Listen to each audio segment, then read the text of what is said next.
Come on. Stop. Please, stop. Please, stop it.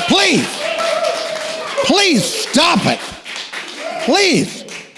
Please. I can tell that the low pressure, the weather system is affecting the behavior of the audience. They're acting strangely. Welcome to Friday Night with Uncle Henry. Tonight, a spectacular night. We have as our special guest on the program, Michael Stuart. Michael Stuart is here. You may have known him as Michael Stuart on the radio. You may have known him as Marathon Mike on WABB. So looking forward to finding out about the life and times of Michael Stuart. Also tonight, musical guest, Emily Howat. Yes.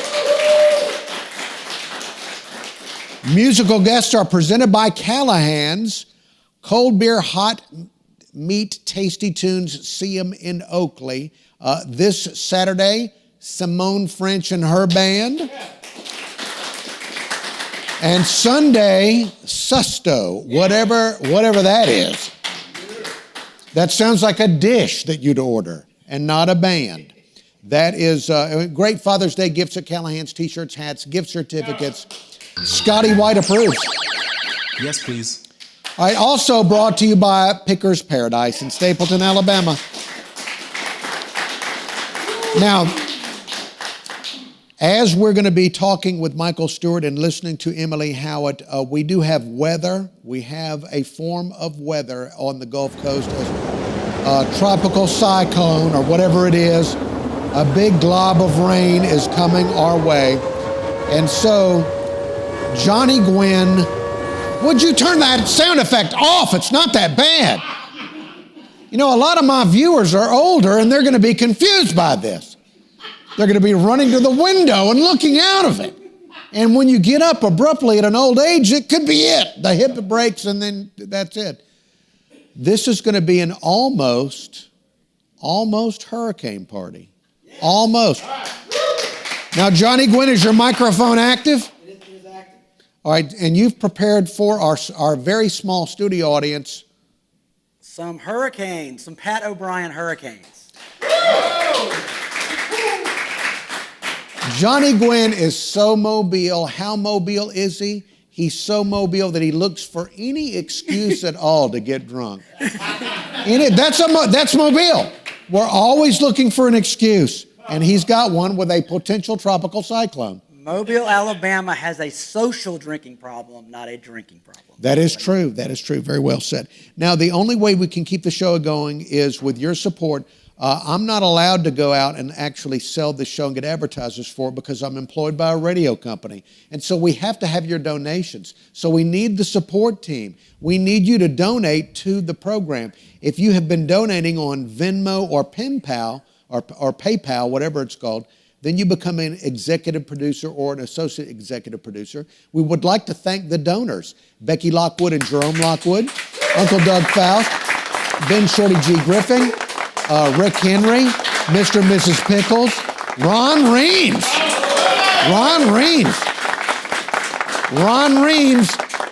If we get it, once Ron gets up to the $1,000 mark, he's a guest. Yes. So keep donating, Ron.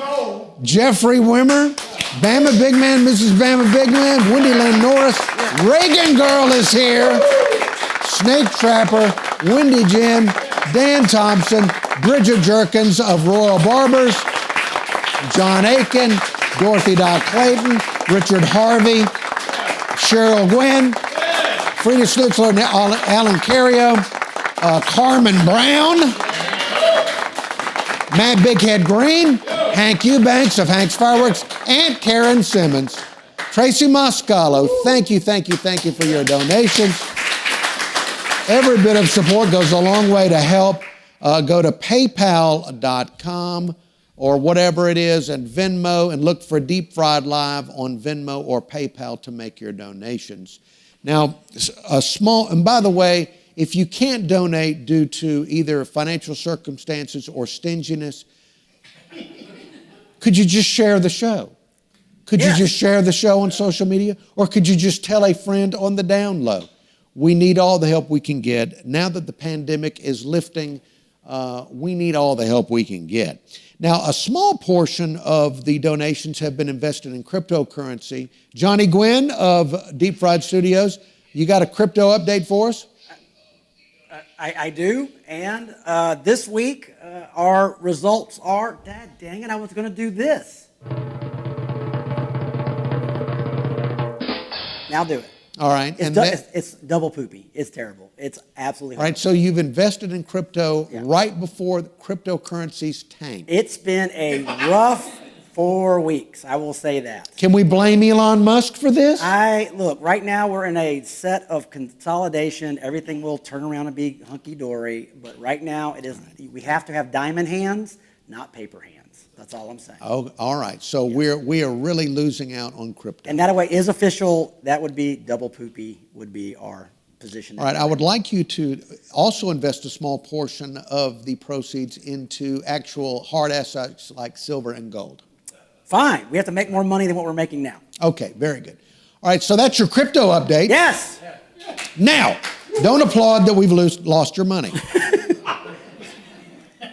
Now, we've also got our Pothole of the Week. Now, Michael Stuart will be, he'll be relieved to know that even though he's been out of this town for several decades, some things about Mobile remain the same. And that's our education level and our infrastructure. Our infrastructure is still in sorry shape, and we have our Pothole of the Week. I got a couple of them for you this week. First, this beauty. This is on Goodman Avenue near McVeigh and Navco. And now, Johnny Gwynn, you've been looking at the potholes, and you're now starting to see, it's like looking at clouds, did you say? Yeah, I'm looking at a lot of potholes, and I'm starting to see shapes these days. And so... All right, what shape did you see? That's a chicken. That's a chicken. Let's look. Or Roadrunner. Or Roadrunner. You think that's a chicken? I'm just saying, I see things. Like I see in clouds, you see bunnies. I see things in the potholes now. Now, Johnny, are you using low-dose LSD? That would be that's called microdosing, and okay. I'm not going to be saying if I do or do not do that. All right, so he thinks that's a chicken. All right, the other one, I saw this, and it was almost a canyon of small potholes. That stretch, and it's a lot bigger than it looks. Yes, Johnny? Don't take pictures long ways. It doesn't fit our screen very well.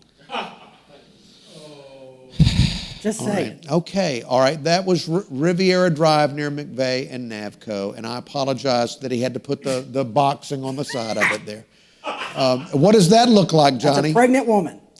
What? Look, it's a pregnant woman. You think that looks like a pregnant woman? Well, maybe that's what I got on the mind. That's more subconscious stuff I'm revealing to the world. All right, so Johnny is turning this into the ink blot test. Rorschach. All right, so Pothole of the Week. If you see a good pothole, please send it to me. Send your photo to unclehenry@gmail.com. We would like to feature your picture on Pothole of the Week. Woo!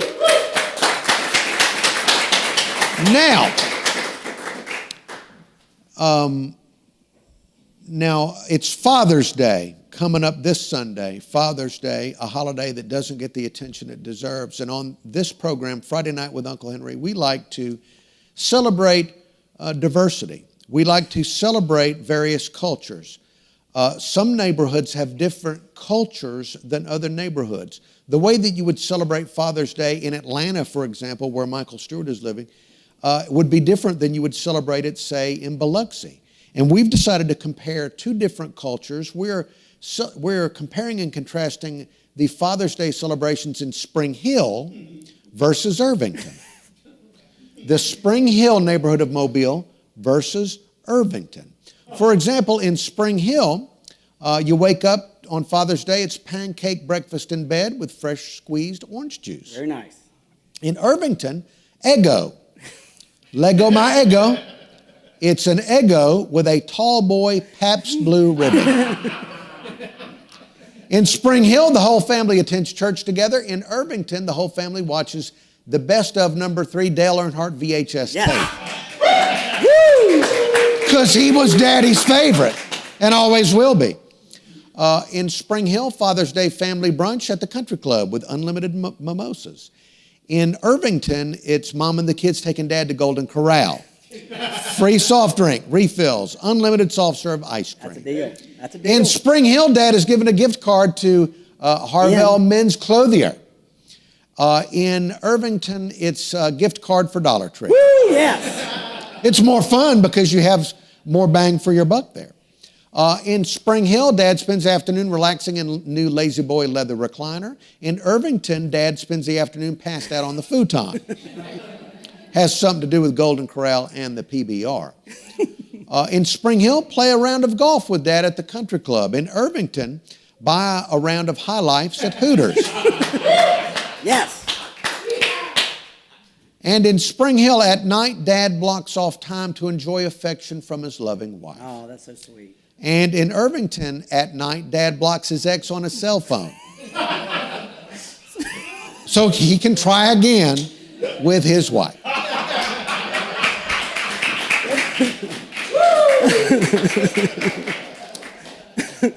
Now, as we're about to begin our conversation with Michael Stuart, the media personality, you'll remember him as Marathon Mike. In fact, there's a promotional photo of Marathon Mike at the heyday of his Marathon Mike time. And it occurred to many, in fact, Johnny Gwynn of Deep Fried Studios, he's very worldly. And Johnny Gwynn asked me, he said, is the Marathon Mike DJ name, is that a blankual reference? Because that's the way Johnny's mind works. He's worldly. He thought that Marathon Mike meant something to do. It could go along. You thought that it was nasty. Your head was nasty. These DJs are rock stars. That's what you thought. And you see that picture of Michael Stuart with a radio studio filled with beautiful young women, judging by their hair from Saraland. And I got to thinking about it. I thought, you know what? The name Marathon Mike, a worldly person with their mind in the gutter, they may come to the wrong conclusion. And so I came up with a list of DJ names that would be better. Yes, DJ names better than Marathon Mike, that wouldn't be as nasty. For example, Celibate Mike. Straight to the point. Omnidirectional Mike. Dynamic Mike. Boom Mike. Chaste Mike the DJ. Average Length Mike. Micron Mike. Shotgun Mike. Sir Mike-a-Lot the Well-Mannered. Monkish Mike. How about Monastic Mike? Immaculate Mike. How about Mike Raffone? I like that one. I do too. And then special guest, Michael Stuart. Please welcome Michael Stuart. Yes. There he is.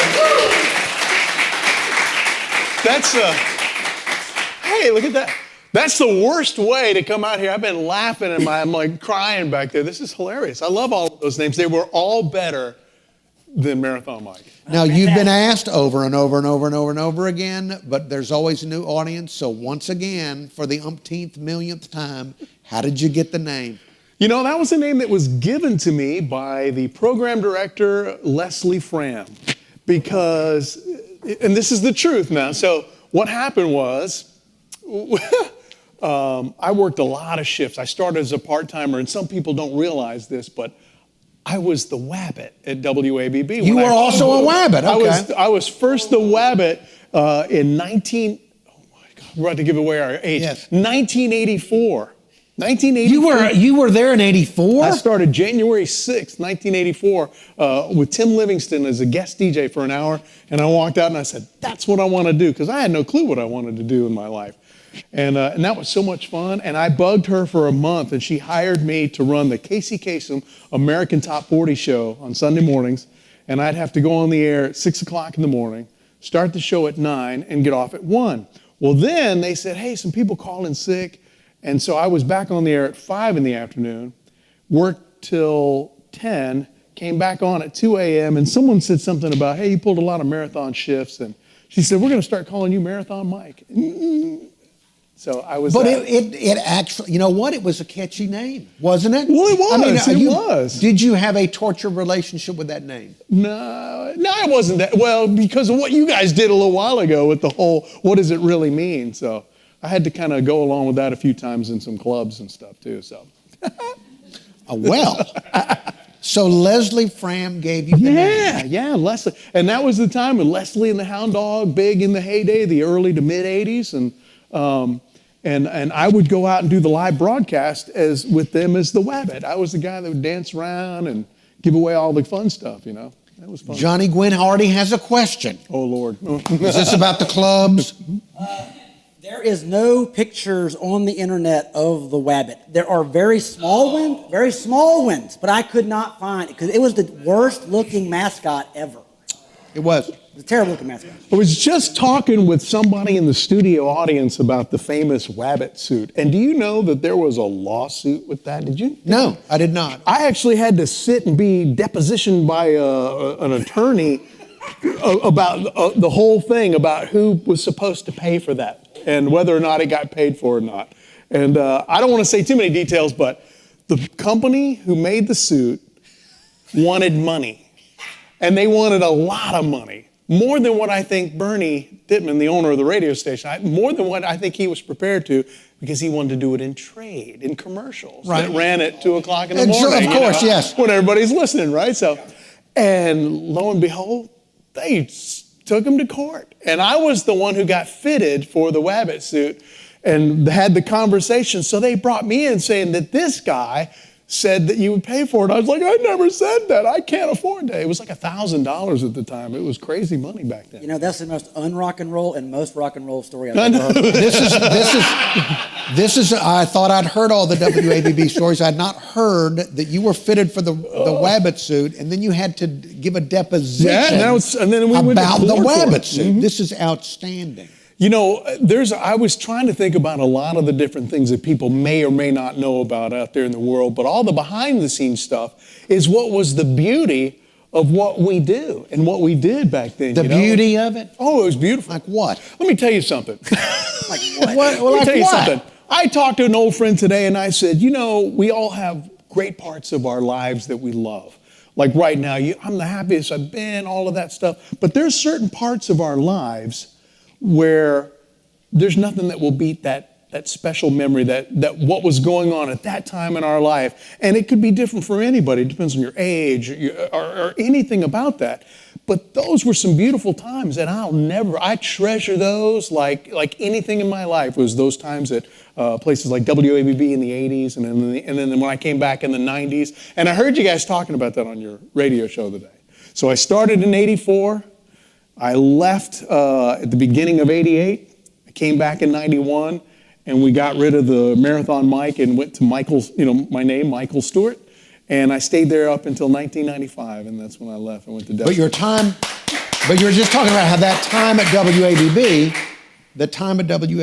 was a highlight. Oh, the highlight? It was some of the best times of my life. I mean, people don't realize, and I remember, you remember Dusty Hayes, the program director? Yes, Dusty came in and he said something that stuck with me till now. He said, to some people, wherever you are, whoever you are in the world, to some people, you're the biggest celebrity, star, insert something that some of these people will ever meet. And that goes with them for the rest of their lives. And I remember when I would meet people that I admired and stuff like that. I was like, how cool is that? And some of them was like, wow, you just ruined my reputation of you, But that time and all that was going on and the popularity and we would go to places and we didn't pay for food. We didn't pay for movies. Everything was free. Y'all were as big as the touring acts that came here because you were celebrities to us in Mobile. Oh, okay. You were. Yeah, I mean. Right. So this is how much fun, you may not remember this, but I do. This is how much fun it was to work at WABB. And I agree with everything you said. Okay. And I've had a great time at iHeart, but the 7 to 8 years I was at ABB, nothing could ever come close to what that was like. This is how much fun it was to work there. I remember a Saturday night that you and I and almost the entire staff were there at like 1 a.m. Do you remember this? I know. Go ahead. I know what you're going to say. I'm just saying that we had so much fun and enjoyed each other's company so much.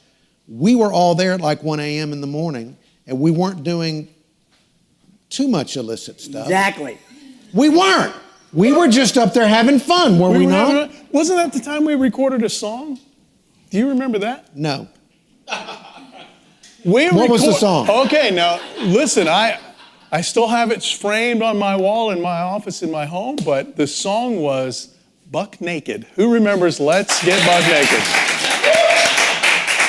That song was written by our engineer at the time, Tim Camp, and with Will Pendarvis. He was there for a while, and they brought me in to sing the lead on it, and then I swear I thought maybe, or was this right? Maybe right before you were there. I was not. I was not a part of this. So I was at a less fun night.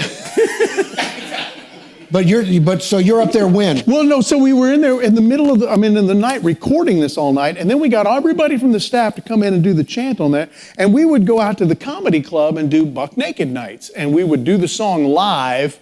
And people would come out and they pressed it into a 45 and it ended up on some jukeboxes around Mobile, and people could go into like, what was some of those, Shotgun Willies or something and listen to Buck Naked. I can't imagine anybody trying to dance to it or it was, Such simpler times. All right, so Michael Stuart, this picture is one of my favorites.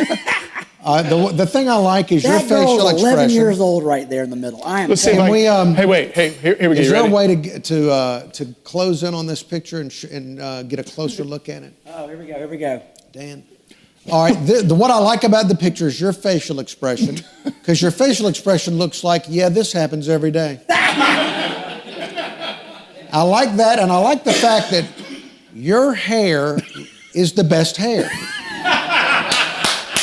Oh my God. These are beautiful young women, but you've got the best hair. You know what this is from? And I wish I could remember what school it was, but we did a thing with the Crusher Award. It was sponsored by Orange Crush, and on Friday nights we would go out to the pep rallies of the local high school. Each week a different team would win, and we would go to the pep rallies and give them the award, and we would broadcast from the game at night. And one thing that we kind of started doing on the night show, which is I was doing the nights back then, the band, like the football players would come in on Monday or Tuesday night and be a guest DJ for about an hour. And then we'd have the cheerleaders. Well, this was the only school that sent me a picture or brought a picture back and said, hey, we had so much fun. We wanted you to have this picture. And so I've had it for this whole time. And but I don't have, we did this all the time, but it was like the only one I have for this. So that's a good memory from there. Society frowns on that. All right, now if we could, so what is... The glamour shot. That's the glamour shot. Look at the feathering. The feathering of the limb. Yeah, look at that. I think that's lipstick. Thank you. All right, I don't know what to say about classic this. 80s look, though. That is, Glamour Shots came to Bel Air Mall. Yes. Woo, boy, really dating myself. Oh, wait, don't go there yet. Don't. So we did the Glamour Shots. And they wanted to promote it, and they bought a big radio schedule, and they sent all of the guys out there and the people on the air, and we had to do Glamour Shots. And for some reason, I'm like the only one that ended up keeping all. I mean, I guess everybody, we had to do Glamour Shots. They made us. Look, there's no lasers in the back. That's all right, let's. No, this is possibly the most pivotal. This is the most pivotal photographs we're going to see. That's Ron Anthony. Hot Ron Anthony. You remember him? Oh, man. Gosh, man. What a guy. He might even be watching and listening right now. But all right. What on earth is happening? Well, this is in 1992. And that's about the time when Dusty Hayes came on. And Dusty, I was doing middays, and Ron was in the afternoon. Right. Dusty came in. Oh, really? I thought it was the opposite. No, it was a short while that we started off like this. Because I took over for Kevin Peterson. He was on middays, and I took over. And Dusty came in one day, and he says, I've been riding around all afternoon listening. And he goes, I got to tell you, you guys you're mismatched. And he said, Ron, you're more designed for the midday, for the Right. lunch crease. You got that. And he says, He's absolutely right. yeah. And he said, Michael, he said, you're an afternoon guy, man. And he swapped us, and we stayed that way for a long time. This does not explain the outfits. Please, get to the outfits. Come on. I don't want to hear about your shift. For some reason, they wanted to, I don't know, promote us, and the people there. This wasn't a radio. It was a radio thing, but they didn't tell us what we were wearing. We just wore the shirts, and they put us in all of these outfits. Who's there. they? The people that were taking the pictures. I don't even remember who it was. Oh, come on. It couldn't have been Joe Come Bruno. on. Was it Joe Bruno? He listens and he watches now. Bernie Remember Dickman him? made a deal with D&K Suits, and that's how that worked out there. Those aren't the worst. Did you look? You got the one that looks like the Chippendales? I got a couple of them. There we go. Wait, there we go. That's, man, see, that was going. 1992. My I was goodness so, gracious. keep going. There you go. There's the one. That's the one I'm talking about right there. All right, now, did you and Ron ever dance for females? Don't we take a commercial break anytime soon? Actually, we don't have commercials. We can't We're sell commercials. Did you? And let's talk about those donations, ladies and gentlemen.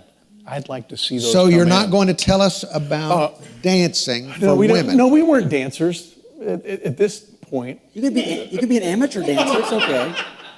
But you can tell by the hairstyle. Things have changed so much. I still have a lot of hair, though. I have to get it cut. All right, well, no, we're going to skip this. Come on, man. Look at this. Skip this. Now, what is this? What is that? A weird new cartoon app that they did? I tried it on the old picture, and it yeah. Scotty White likes it. Scotty White likes it. I mean, if that's...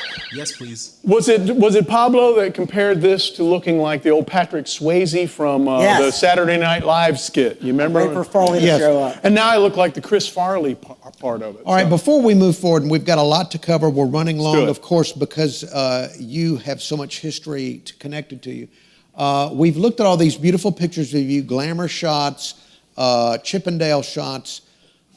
You and the female population in Mobile, Alabama. Did you become acquainted?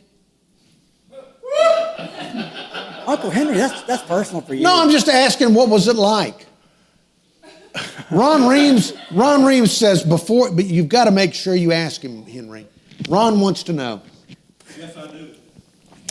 It was some interesting times back then, and some people don't handle that local fame too well. All right, then never mind. This is you with Geronimo? Hey, Geronimo. You guys remember Geronimo? Yeah.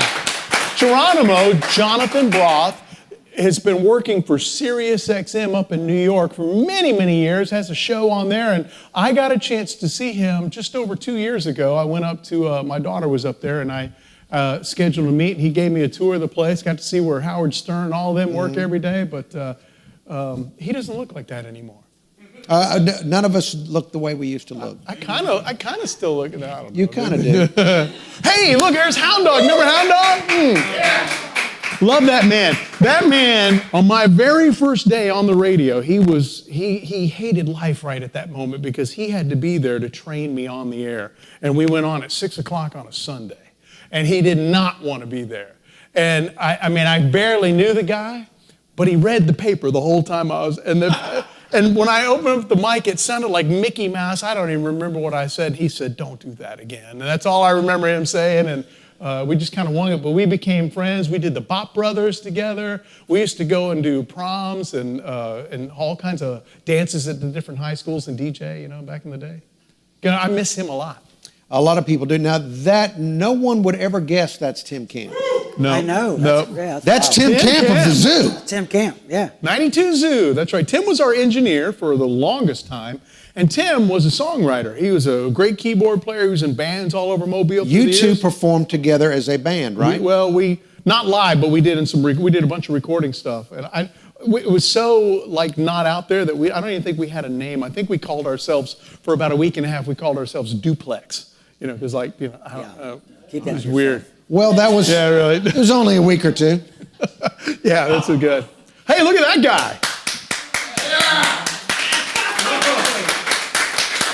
All right, coming up, we're going to be opening the phones. We're going to be opening the phones for Michael Stuart. If you have any questions, or maybe you would like to remind him of something he's leaving out. Yeah, okay. There is the phone number to let us know. What if my wife's watching? Is she going to call? You think she'll? That would be, yeah, that's who I'd like to interview. Yes. There is the phone number. So the phone lines are opening up. So go ahead and get those phone calls in with your memories of Michael Stuart on WABB or at Adams or where you were all over the place.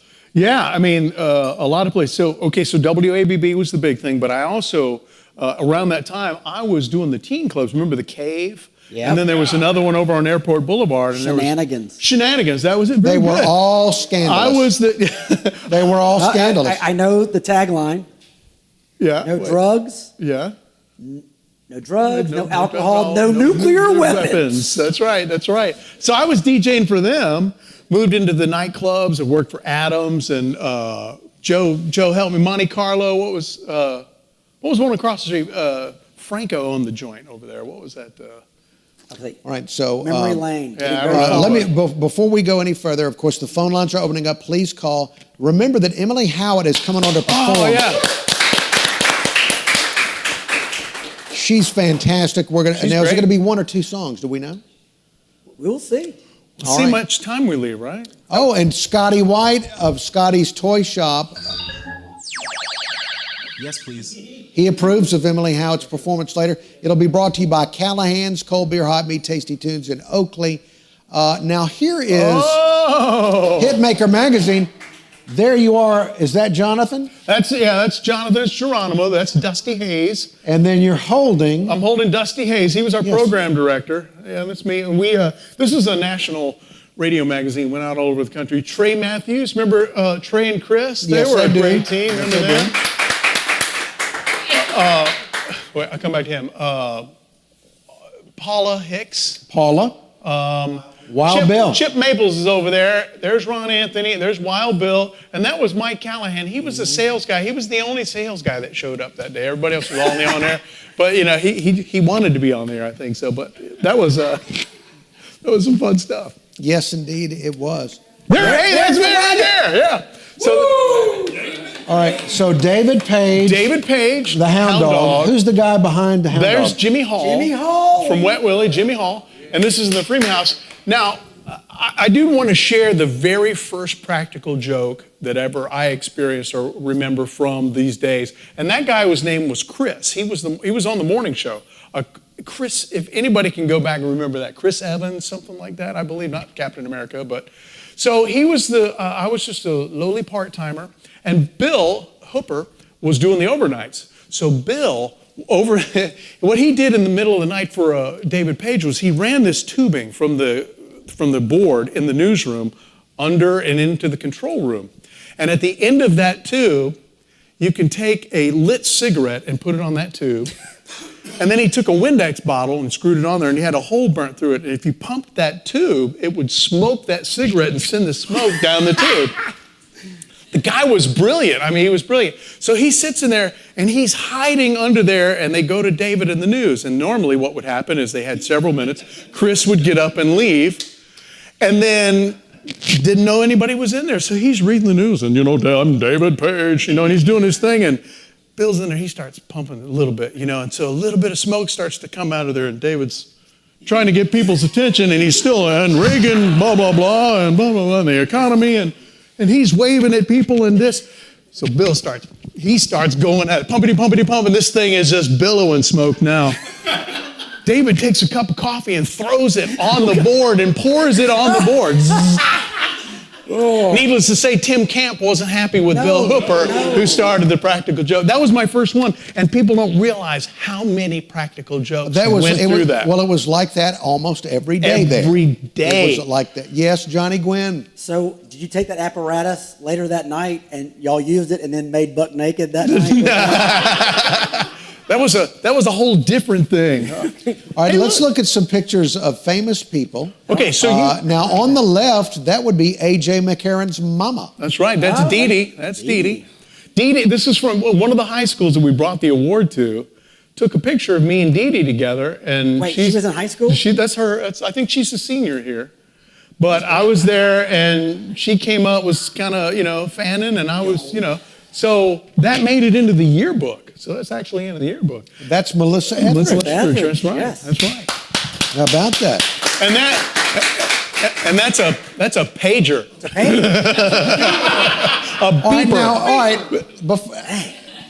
Before we move forward, why did you need to be paged? Leslie called me to do all kinds of stuff. Hey, can you run, go get this? Can you do? One time, my friend Joe and I, we had to drive to New Orleans to get a piece of equipment for the band Jim and Julie because they were playing that night and they left something really important. And we drove all the way to New Orleans to the airport, got that, and drove all the way back. I mean, so you're always on call. Hey, you gotta go buy this. It was fun.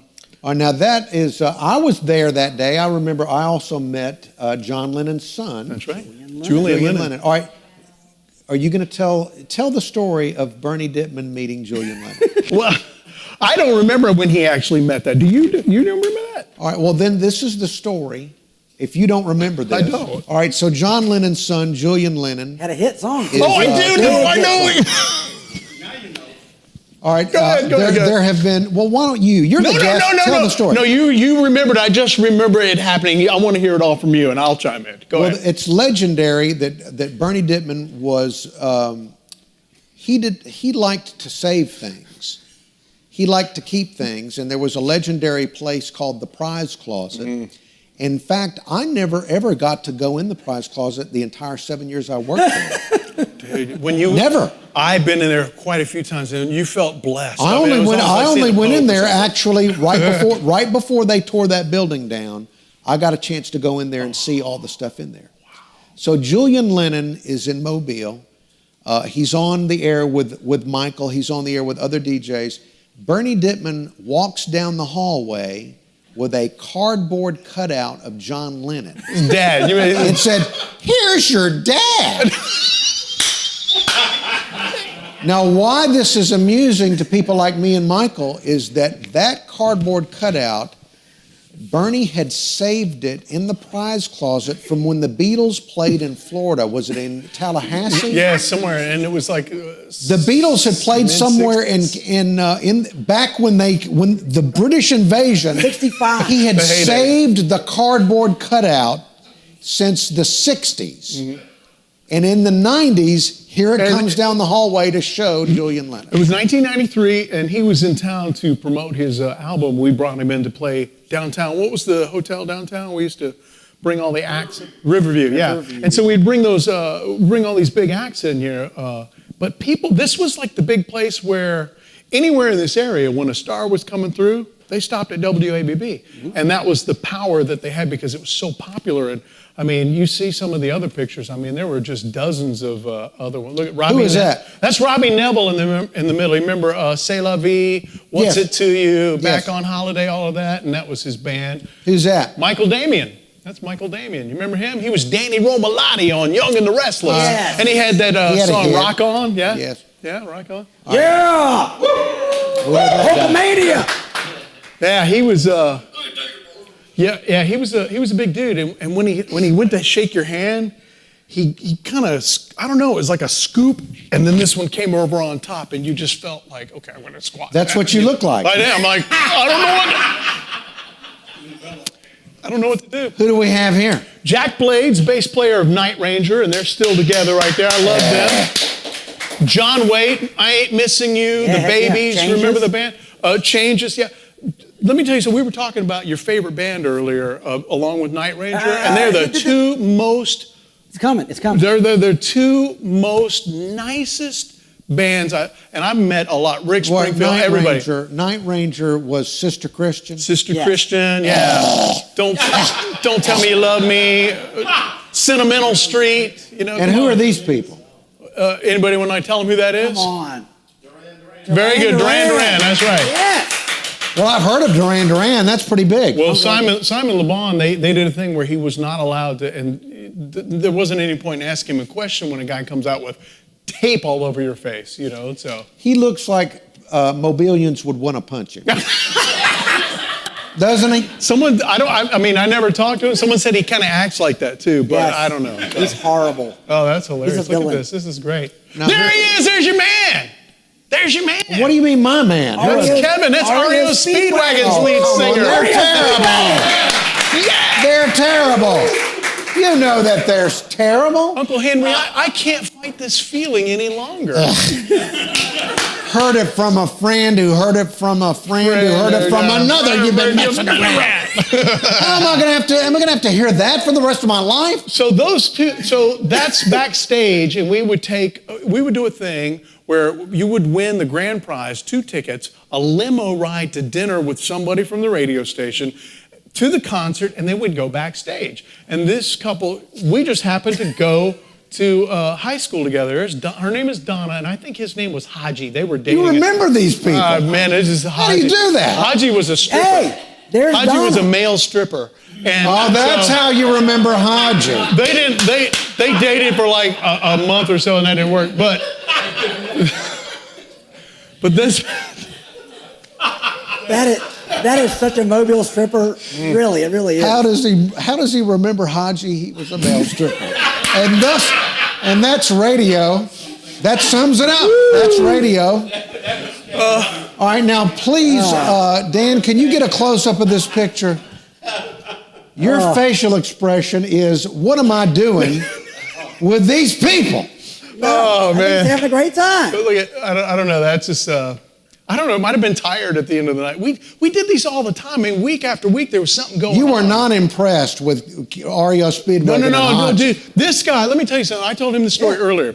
We went backstage. He came up to me and said, "Hey, man, can I pour you some coffee?" And I Look said, at that. "You're the lead singer of the biggest I get it. That's group good. in the whole wide world with the biggest All right. hits in the world right now. That explains And you it. want to pour me coffee?" That explains That's it. crazy. I was going to ask you, why did radio force me to listen to that damn music? Why would radio force me to listen to Heard It From a Friend who heard it from a friend who heard it from another? You've been wrestling around. And that's why. That's why. He came to every town and he met He every did. marathon mic and he poured coffee for every marathon He did. He mic. was. They were all. Every one of them. And same with the Night Ranger. Like, oh wait, that's Howard Jones. Isn't No, it? it's not. No, Oh, wait, who's hold on. that? Okay, it's Alex Lifeson from Rush. Oh. You have that 80s classic look. It looks just like Alex Lifeson from Rush. yeah. So go to the next one. Yeah, we're. All right, so you look like a twin of the Yeah, guitarist Classic 80s look. for Rush. And then look at that. Come on. That is exactly what Next one. That is awesome. Next man. one. There you go. Please. Yes, please. All right. Oh, now what are we doing this Well, for see, he again? looked like Alex Lifeson. Let's go back to the Unk or Not. Real quickly. Oh, okay. All right, this is something that I don't like that Johnny has decided to put in the Well, show. you know, the fans keep sending me pictures. All right, explain the premise to Well, Mike. so hit the next one. So that one at last week, that looks like Uncle Henry. It does not look like me. Okay. What's going on right Exactly, there? that's what I said. That doesn't look like me. So then go to the next one. So now that looks like Uncle Henry. You think I look like a mushroom? That looks like it. Dude, It does. That's dead And the on. next one. And Rick Henry said that one.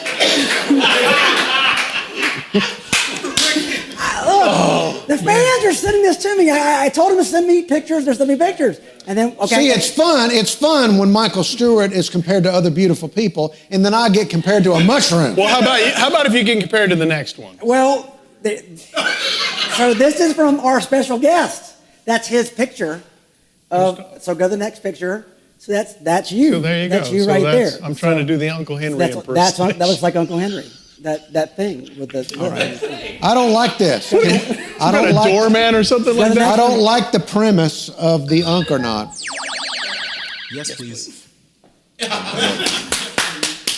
Uncle Not. I don't like it. I don't like it. All right, now we're talking about. We're running really long. Late. That's okay. We got an old friend here. All right, Emily Howat. will be coming. Wait. I'll Now tell you what? No. Here's what we're going to do. If we run long, I'm going to be one of your contributors tonight Look at this. to the fun. So here's my $20. So we'll just take this as long as we need to go. Is this as much as Ron gave so far? This is not as much as Ron. Hey, That buys you 2 minutes. we're gonna put that toward Ron's donation. All right, now explain. Okay. You're still doing right. We haven't talked about what you're doing now. Yeah, so- You still do radio, producing. I do independently. I'm an independent contractor with radio, some TV stations and things like that. And I have agencies that I work with because I have my own voice production company. And I've been doing that for What's the name of your company? Michael Stuart Productions. All right. And then You do TV acting. well, and then so when I moved up to Atlanta, I went up there in about 2005, and then about 2010, I got signed on with Houghton Talent, and they're a big agency in Atlanta. They've been around for 50, 60 years, and it's all of a sudden, I'm on TV, and it was fun. I mean, doing the acting thing. So, TV shows, short films, all this stuff. Well, But tell us. Well, I got on this one here. It's behind the scenes. I played a cop in this. Anybody watch the ID channel from Discovery? You know. Yes. There was a thing called Swamp Murders, and it was based around Swamp murder. It's based around murders that happen around water and things like that. And so I played a cop in this one, and that's from a scene from a short film from called Portal Origins Part 2, and it was based off the video game. And I played Cave Johnson, and I'll be honest with you, I didn't know who Is that any of those- Cave Johnson? It's me as Cave Johnson, the old man. But he goes from like the time when he had the mutton Now, chops. what is this garbage? Oh, look. I don't like that. What is I know- that? What is that? Why would you do that? I knew this would get you like that. Okay, so this is a commercial for Shriek Fest in California, a big film fest that they have out there. And I played Dracula with the whole airbrush and the teeth and all of that. But this actually is just a personal photo. I did my own Halloween makeup one year. And I went Why as... would you do awesome. that? I went Don't as pretend, Zipper. you're very involved in Christian broadcasting. Well, I am, but... I'm going to send that to your Christian broadcast people. You don't need to be doing that. My pastor might be watching. I You don't know. don't need to do that. But this was good money. That wasn't. So anyway. All right, so which one should we pick? We have time for one trailer. I have the Portal one and the one with you with the mutton chops. That's the one I think. Here we go. You got that from the beginning? Yeah. Oh, we're going to Here play we go. this? Here we This go. is Yeah. a scene from Portal Origins, the short film that I was nominated for Best Actor in a film festival out in California. All right. Congratulations. I didn't win, but I like just to be nominated. It was a blessing. Are you ready? Yeah, Here we go. we're ready. Oh, Wait a never minute. works. Well, hold on the sound here. Never works. Never. That's ever. all right. You know what? Well, hold on. Wait. Stop. This $20 right here, no, he's not hearing it. This $20 right here is going towards the Oh, I just heard sound. something that sounded soundish. Hold on. I heard a little. Sorry. So, oh, here it comes. Here he comes. So here it is. We're going to back it up. Backing it up. Years ago, Here we go. I assigned a few of my scientists the task of looking into new and exciting ideas that we could research further. Coincidentally, it's when we found you here. You know, of all your projects, I was instantly drawn to your door to nowhere. Let me tell you, it was a pain to locate. But we finally found your, Portable quantum tunneling device. yes, that's it. What was left of it, at Mr. least. Johnson, Please call me Kay. Hero, we know what happened to Christopher. Terrible tragedy. But I'm an advocate for safe science. That kind of thing won't happen again. Too messy. Piero, we've been over this numerous times. I have staff Henry handling staff. I really think I can. That's enough! I've had enough to deal with than to have to hear this from you again! Look into a new gel. I want it by next week. I'm doing what I have to do in the name of science. I thought you of all people would understand that. Who are you to place science in front of innocent lives? Science isn't about why, it's about why not. Realize that nothing gets done with your tail between your legs. And I still expect that gel by next week. Yeah. That's pretty good. You're not bad. You're not bad. Tell that to my agent. I haven't been booked in a while. You know, the mutton chops, though. Oh, yeah. That wasn't my favorite. That was fabulous facial hair, I will say. Hold on. All right, now what is this? No way. This is aside from Swamp Murders, they had another one called Your Worst Nightmare, and this is another one. I got cast. You were in a show called Your Worst Nightmare? Yeah, I played a cop who comes up on a dead girl, and so. Yikes. Sorry, the audio gets really weird if we do two. Yeah, so. All right, but I know so this is you talking to a bird? He's a falconer.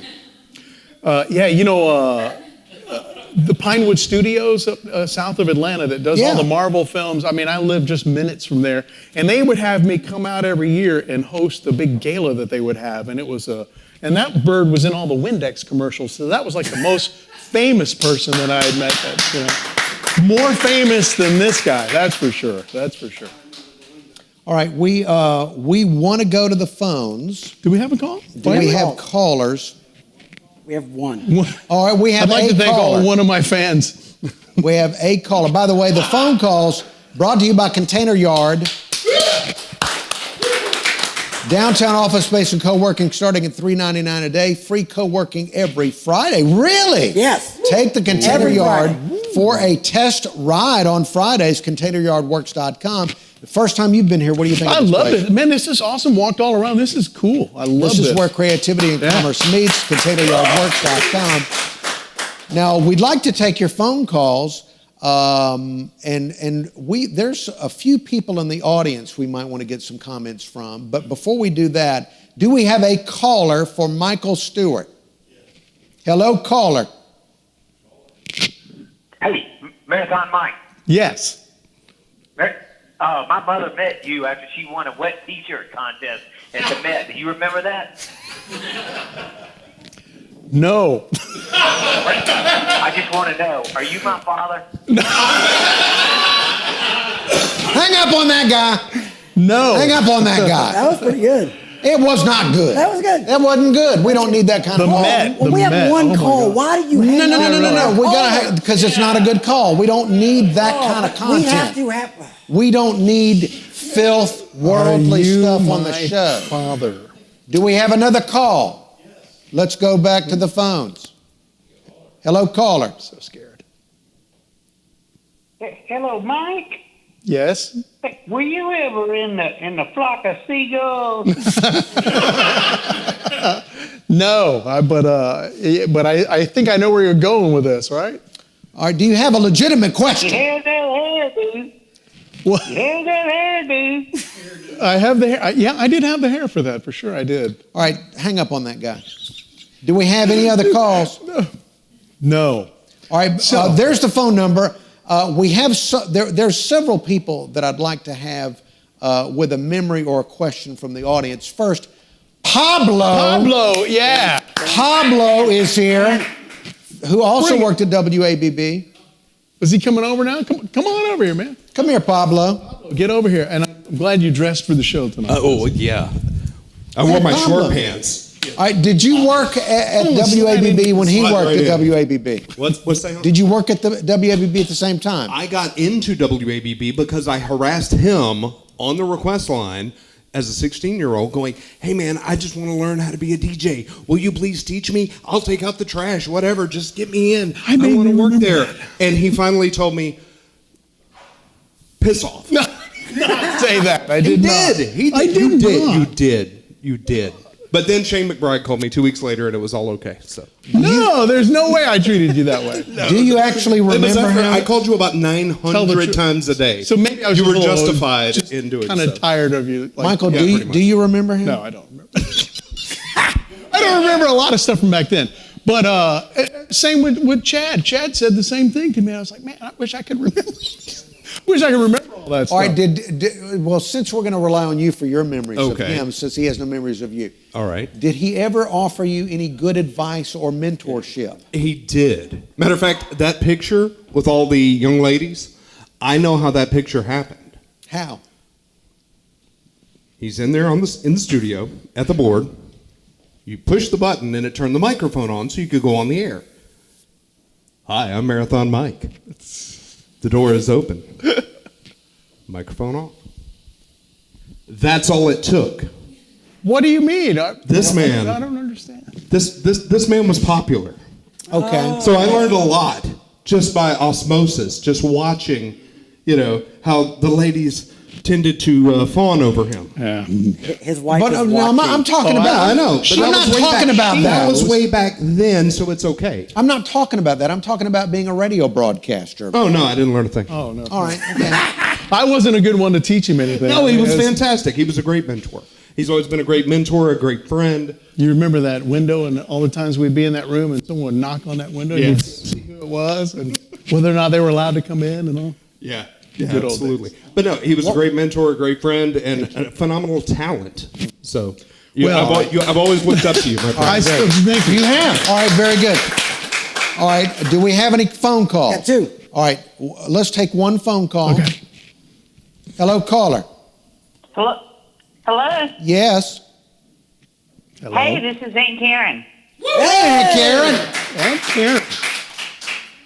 Hey, I want to know Michael's funniest memory from you and him working together.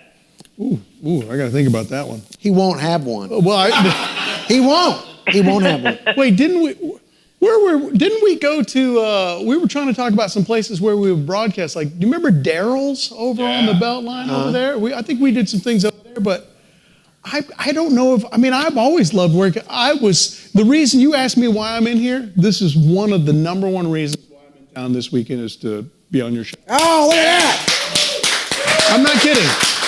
Something. I have admired this man for more years than you guys will ever know. And anytime he said, "Hey, you want to be on the show?" I'm like, I'm humbled and honored to be here to do this. So while y'all are all going on about me, I'm just like, dude, I just want to be around you guys, So. All right, Aunt Karen, I'll tell you that Michael and I got along really great off the air. We talked a lot off the air. We shared a lot of stuff, both professional and personal, off the air. We didn't really have opportunities to be on the air together. No, not did too we? many. We were not on the air together. It was all off the air. I think I might have been I step in at one point here and there, but nothing that's really sticks out. In broadcast. But we did some remotes together, and we were on location a few times. But then you're so busy dealing with what you had to do that we didn't have that kind of thing. Anything else, Aunt Karen? Oh, thank you. Thank you, Aunt Karen, for calling. I like that. I don't want to hang up on people. That was wonderful. It's awkward. She's a professional. Cheers to Business podcast. Awesome. She's the host. All right. We're running real late. Do we have another call? There are a couple of other people I want to try and get up here for questions for Michael or comment. Do we have another caller? Yes. Hello, caller. Hello. Hello. Hello. Hello. Yes. Hello. Hey, is it true that you once got jiggy with Uncle Henry's big fat bomber? Hey, you sick freak!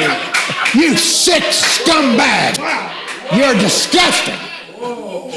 You should hang up on that guy. Why didn't you hang up on him, Joe? Welcome to Mobile. All right, we may take a few more phone calls if they come in, but Pablo, would you hand the microphone off? I will. Thank you, man. I appreciate those words. Pablo! I'll see you both at Adams for the after party with Walt. Would you hand the microphone to Ron Reams? Messed up John Wayne down there. Ron, get over here next to me, Ron. Sit right here. Ron Reams, you worked with Michael, or did you? Yes, we did. Oh, yeah, we have a very good memory of a certain event. We did. We talked about this earlier. You want to start? I'll start. I was on the air doing middays. I got my own here. In 1986, and you remember the Challenger tragedy, the disaster. That happened while I was on the air. Ron was covering something downtown, and I had to go on the air first to say something about it. But I remember standing in the newsroom and watching it and just being awed. And he came in, and we did the back and forth, and I handed off. So that was that was an early memory from way back then, But ours was always serious. I don't think anything ever funny happened except when you took a shot of me, a picture that became very momentous. Because it looked like I was passing gas. Yeah, he was lifting it. He and David Page were in the newsroom, and I just took a picture, and he just kind of leaned over at the moment to do something, and it looked like he was lifting it. Ridiculous. We don't need that. That's a funny, to me anyway. Wait, hold on. We went from the Challenger tragedy Yeah, I know, to passing to gas this, passing in gas. 5 seconds. All right, Ron, do you have it? Can you share? Is there any memory you'd like to share of Mike? Well, I've just been real proud of his career. I've looked at where he came from being inside the WABB outfit to what he's been doing lately. And you know my Christian beliefs, Uncle Henry. Yes. To see where he and another friend of ours who worked in radio here in Mobile have taken Christian radio at a radio program. It's just phenomenal because aren't you all over the country? I'm doing, yeah, I mean, you know, some of these, you know, little things like the movies, the TV, all that. Yeah, I mean, I am, but I still just feel like this guy from Mobile and, you know, and just feels normal. He's done very well for himself. Okay. So I just, like I said, I'm proud to know him, and I'm proud to see what he's done with his career. Thank you. Done very well. Now, while you're here, do we have another caller? Yes. Let's go back to the phones. Hello, caller. Hey, y'all. Yes. I'm just curious, that picture of Mike with the feathered, pretty hair, was that when he was the lead singer of Roxette, or is that your big son normal? Oh, wait, now, sir. Yeah. That was such a bad insult. It didn't even make me mad. It was a terrible sound. Listen, I'm so, when it comes to that stuff, look, the hair was the hair, you know, the earring, whatever, all of that. Bernie Dittman used to get on to me about the earring and all that stuff. And, you know, we were who we were back in the 80s and the 90s and stuff. And, you know. We got a couple people, I know we got Chastity and Rod that want to talk to. So. All right, Ron Reams. If I'm out of here. Bye, Ron. Don't Thanks leave for your your phone. kind words. Hey, here's your phone. Let's call someone. Hi, I'm Ron Reams. Hey, I want to bring on somebody that was a listener of yours in middle school. Please, Chastity. Oh! Chastity Evelyn. A listener. Come on in here. Hi. Gosh, it's been so long since I've seen you. It has. Like 100 years. Yeah, literally. Oh, look, someone's calling in. All right, now we're hearing a phone. What's happening here? Somebody calling. Oh, All right, okay. so Chastity, tell us about your experiences with Michael.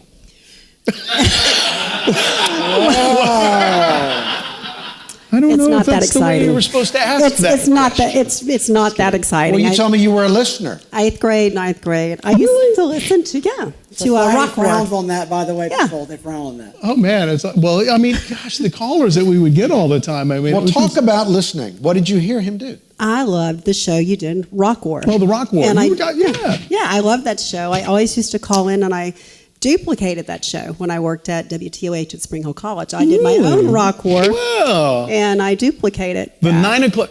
Ladies and gentlemen, the 9 o'clock Rock War, WABB. Yes. Remember? Yeah, Oh, do I ever? Yeah. Explain what it was. Oh, yeah. So at 9 o'clock, we would take 2 songs, and we would have one that was already the champion from the night before, Monday through Friday, and we would put up a new song. And it was usually whatever the record company was working at the time. And I remember, like, one of the longest ones was Outfield Your Love. It was number 1 for like a month. And then the Monkees. Remember when the Monkees came to Mobile? Yeah. Yes. Yeah, and that was then, This Is Now. So that song was real big. But, you know, we put them up and people would call in. And part of the shtick was how you could kind of, not intentionally, not making fun, but just kind of have fun with whatever they would do. And then play it back on the air. You would record them while the songs were playing, and then people would vote. It was social media before social media. Yeah, Radio exactly. There was. was no such thing as, you know, internet and all that. Were you ever on WABB as one of his callers? Probably so. Yeah, Well. I believe so. Yeah. So I think I don't remember that either. 99 Red Balloons. That was like one of my favorite songs. Or the German version, Yeah. which came out later. The Luft Right. Balloons. That's right. Yeah, the Luft Balloons. So, yeah, that was man, it was some good old times back then, huh? So, a listener of WABB, how do you rank Marathon Michael Stuart among the jocks? Well, Rock War was my favorite show. Like growing up listening to radio. There you go. So I mean, number Changing one. lives. Yeah. There you go. I mean, seriously. Yeah, Rock War is a great memory. So sure, that's what I remember about WABB and Marathon Mike. Yeah. Well, thank you so much. All right, I'm having to be the producer now. We have to move. I hate to be rude. Okay. Yes. So, Yes, thank we you have so to move. much. All right. Thank you. Now, Rod is coming up. Rod, come on. Come here, Rod. Chastity, thank you. Thank you, Chastity. Chastity. Yeah. Hey, man, what's up, buddy? Hey, so Good to see you, man. Look at this. come on. This is the moment I've been waiting for. Yeah, The, really? the bastard son of David Lee Roth shows up. Don't use the B word. And it's the 35th anniversary of Yankee Rose video by David Roth today. Yes, Nice. yes. I come out once a year just for the occasion. That and to meet the guy that got me into radio. See, he said that to All me. right, Rod, so tell that us story. quickly. We're running late. You know what? Real quick, young guys DJing at Skate World here in Mobile, right? Real young. Michael comes in. He's a friend of mine, Jerry, that ran the skating ring. He's on the radio, marathon mic, long earring down to here. I remember dangling down, like really, really long. That's cool. But I wanted to be him. He would let me come into the radio station at WABB, stop in, tap on the little window. I'm sure all the other DJs did it. I, come in, bring some friends, some girls maybe, and hang out with Marathon Mike, and it changed my life. I wanted to be Changed your life. I wanted to be him, and turned out I did. Yeah. Thanks. Scary.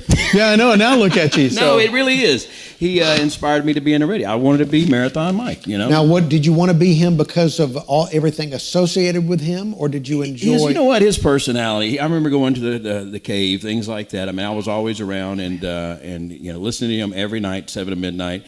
And I was that little kid that sit there and went, you know what? That's what I want to do. I was a P1 as we would call him. And he would let me in, and he introduced me to that world and let me come in and sit in the studio and be a part of it and see the magic that was WABB. And then years later, I became the DJ on W. I found myself sitting in that same spot, doing that same thing, being the blonde-haired guy, doing nights on WABB, the top 8 at 8 at 8. Did you have a long earring? No, I did not. No. You got a hole. Did you have? I had 3. Yeah, it was a different era. Did you have a lot of women in the studio? Yes, like he I did. Divorced twice and had a lot of fun in radio. But it's a glamorous way to start a day. I knew coming on here, all these past things would come out. But, that's the beauty about people who are with you right now. There's a past, there's a current, and there's a future. And that was all of the past, and we love all those memories. It doesn't mean that we're still those same No, people. and I'm really Brucer's telling us to go more on. impressed with who you late. are today. Thank you so much, man. Thank you, Rod. Thank you. Good to see you. Hey, play more Van Halen. Play more Van Halen. All right, Johnny Gwynn, we've run disastrously late. So I will apologize publicly to Emily. I promised her 8:50, and I am horribly off. Oh man, Emily, I'm so Emily, sorry. come on. Let's so do sorry. Emily. Oh, hold on. We're on track now. Oh wait, we have one more phone call. All right, one more phone call. One more phone call. Hello, caller. Hello. We don't have a phone caller. Psych. They Psych. Good. Hello? Hello, caller. Everybody's still there. Hello. Michael. Yes. Michael Yes. Hello. Michael was going on the roof at Channel 15, the highlight of your career. Oh, who is this? Oh man. Well, yeah, we used to go over and shoot the Fox 15 Breakfast Club segments that would air between whatever movie they were airing on Saturday, and we would shoot in different places. Jason, is that you? And how much trade did you two burn through in your career? Jason who? I don't know. It doesn't sound like Jason anymore. I don't know who it is. Eric? It could be anybody from back in those days. We would shoot, and we would get bored shooting the same studio thing. We'd go outside. We went up on the roof several times and would shoot these segments and things. And he's talking about trade from the radio station and stuff. Yeah, Bernie would give out the trade all the time. Here, go get yourself a hamburger. All right, caller, who are you? Is he gone? Vic. Who? Vic. Vic. We don't remember you. Vic.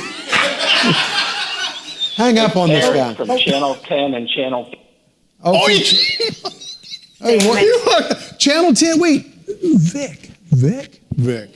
It's a mystery. We're running late. Thanks for calling and listening. Yeah, thank you, whoever you were. Thank you. All right.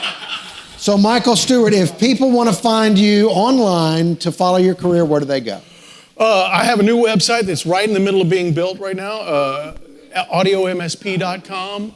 I've got a YouTube page, I got a Facebook page, got a Twitter account, I've got Instagram, all that good stuff. Just Michael, Stuart, you'll find me. All right, Michael Stuart. Thanks, everybody! Already good. Oh, we have parting gifts. Parting gifts. Ooh. For Michael Stuart, yes. All of our guests get I don't get to keep some them on. Skittles. Is that right? Freezer Pops. Oh, yeah, freezer pops. Oh. Barbecue Vienna sausage. Oh, now we're talking. Early days of radio food right here. Official steak knives. Oh, Yes. Look at. This is nice. Hold on, you still got more down Oh, there. there's more? There's more. Yeah, he gets the version of. Yeah. Candy cigarettes. Oh, and look, kids. the version of the Mobile Mobile logo logo designed by my wife, by the way. Very nice. Very nice. Is that it? Is that it? Rumor has it Fred Richardson hates that logo. Yes, he and does. He will get rid of that logo immediately on the first day of his. Yes. mayoral Yes, league. indeed. Yes, seriously. And then he gets the version of Guadalupe prayer candle. All right, there you go. There's a prayer candle. Look at that! Holy shit! All right, Michael Stuart, thank you. Let's hear it for Michael Stuart. Bye, everybody. Thank you. Don't eat the spam. There he goes, Michael Stuart. It's been a great pleasure going down memory lane with Michael Stuart tonight here on Friday night with Uncle Henry. Again, if you'd like to see shows like this continue, look for Deep Fried Live on PayPal. Go to PayPal, look for Deep Fried Live. Go to Venmo and look for Deep Fried Live. That's the only way that we can continue to do the program is with your donations. And now we have our musical guests. They're taking the couch as I speak to you right now. Looking forward very much to hearing the music from our guest tonight, Emily Howat. Emily Howat is back, and she will be accompanied by Joe, who, Joe, you did an outstanding job tonight hanging up on callers. So now, and there she is, Emily Howat. Yeah. I'd like to apologize for you having to wait so long. We told you 8:50 and it turned out to be longer. That's just fine. All right, now I enjoyed it. Now, you're going to be doing how many songs for us? I mean, I was planning on 2. If we have Okay, time. very Yeah. good. We're going to do 2 Johnny songs. said yeah. All right, before you begin playing, where can people find your music? Is it available anywhere? It is not. Wow, okay. Yeah. I will say where it's available. Last season on the Uncle Henry Show. There you go. Last season on the Uncle Henry Show. Ashley Toland was the guest. I don't know the episode number, but Ashley Toland from Landon. No. It was the Oh, goodness. the basketball coach from South. Ronnie Arrow. Ronnie Arrow. That Ronnie was Arrow a big show. show. That was a good show. Fantastic. Oh, my goodness. All right, so That was- Emily Howat, people can only find your music here by watching this show. What are you going to put? What's the first song? All right. So. By the way, Oh, this yeah. is presented by Callahan's. This weekend, tomorrow, Simone French and her band. That is tomorrow. And then on Sunday, it's Susto. Yes. That is at Callahan's this weekend. Yes, please. All right, so, and also presented by Pickers Paradise in Stapleton, Alabama. All right, so Emily, what is the first song? So this first song is called Uncle. Oh. Oh, no, wait, is this going to be a bad uncle? I don't know. You're going to have to listen and see. All right. All right, well, I'm afraid. All right, so get the camera off me. All right, so ladies and gentlemen, let's hear it for Emily Howat. Woo!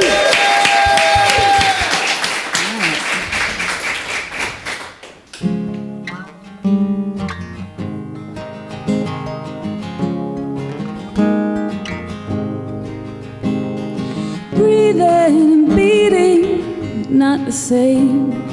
Feeling, loving, just words. And when it was high, you were on my mind. But you already know. And I could write you again and again, and I could send you the songs. But you already know all my words. And I cried, Uncle, and you fell to your knees. The grass was muddy still.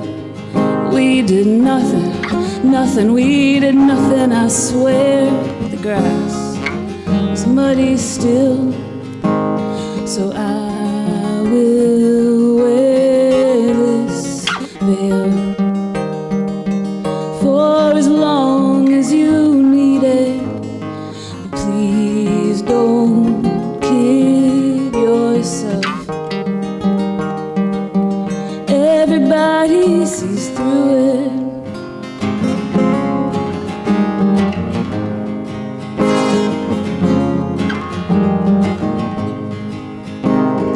Time is a monster and we are the dream, but I haven't slept right for weeks. I can handle the feeling, I can handle your scene, but I really need some sleep. And you were born some kind of nightmare, and I couldn't wake up. They were kicking, shoving, screaming in my ear. I wouldn't wake up. Then you cried, Uncle, and I fell to my knees. The grass was muddy still. We did nothing, nothing, we did nothing, I swear. But the grass was muddy still, so I will wear this veil for as long as you need it. But please don't kid yourself. Everybody sees through it. Oh, and please don't you kid yourself. Everybody sees through it.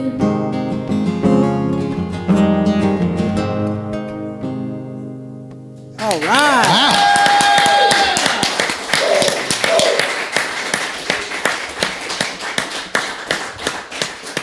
And again, you can only find this music for now on this show. That's right. But you'll eventually get Exclusively. this music out to somebody, won't you? Yeah, maybe. I don't know. I would love to. Yeah, absolutely. Okay. So, Emily, Uncle Henry asked me a question on the radio today. Okay. Why didn't she play out? Does she just want to play in her own living room? Why do you, what drives you to do what you do? That's with a your great music? question. I mean, songwriting is what I really love. I've never really considered myself much of a performer, but as I've gotten older, I've started, to be a little more open to it. I have terrible stage fright, terrible. So that's kept me away from it for a long time. Right. So I'm thankful to Johnny Gwynn for inviting me on the show last season. Well, you're playing in front of tens of people now. Tens of people, I know. Tens of people. It's amazing. All right. So yeah. So Emily, what is your next song going to be for us? This song is called Favorite, and it's kind of a snarky little song that I wrote that I ended up kind of really liking. So Very nice. All right. Well then, ladies and gentlemen, one more time, Emily Howat with Joe.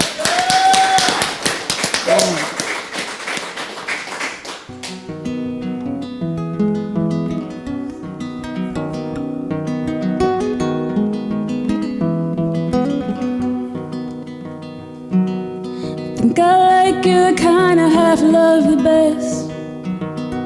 Leather-bound, coffee-stained, intellectual bullshit. Where you going now? You never know. It was novel once. I bet it's getting old. So I'll find a new one who looks like he was made for me. But he won't bring me to my knees. It fits just fine, but he doesn't know all the books we love and the songs you wrote. Think I like your kind of half love the best. Always out of reach, flavored with the highest shelf.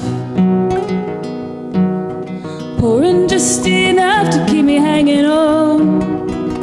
It was novel once, babe, it's getting old. So I'll find a new one who looks like he was made for me. But he won't breathe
That was great.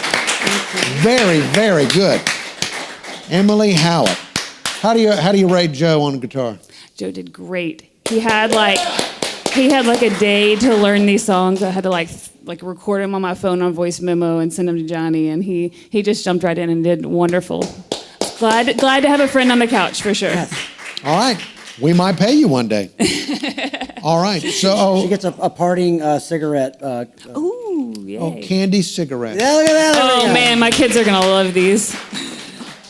All right, so Emily Howat, thank you again. If you want to see more of Emily Howat, you'll have to go back to last year's Ronnie Arrow show. Yes. That we did to see more Emily Howat. Emily, thank you again. Thank you for having me. Thank you, Joe, for accompanying Emily. Yes, thank you, Joe.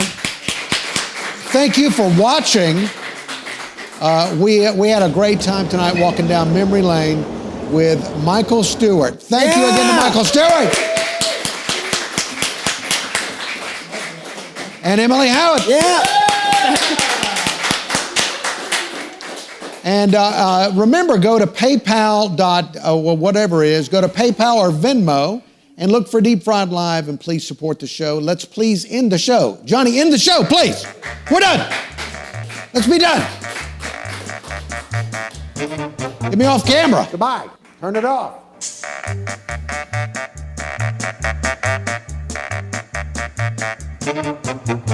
Don't make me get up and walk off.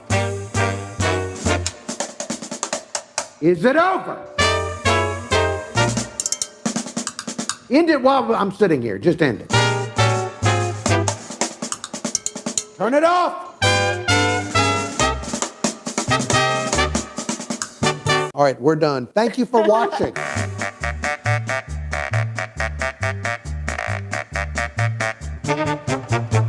Dadgummit, I wish I could just... Yes, please.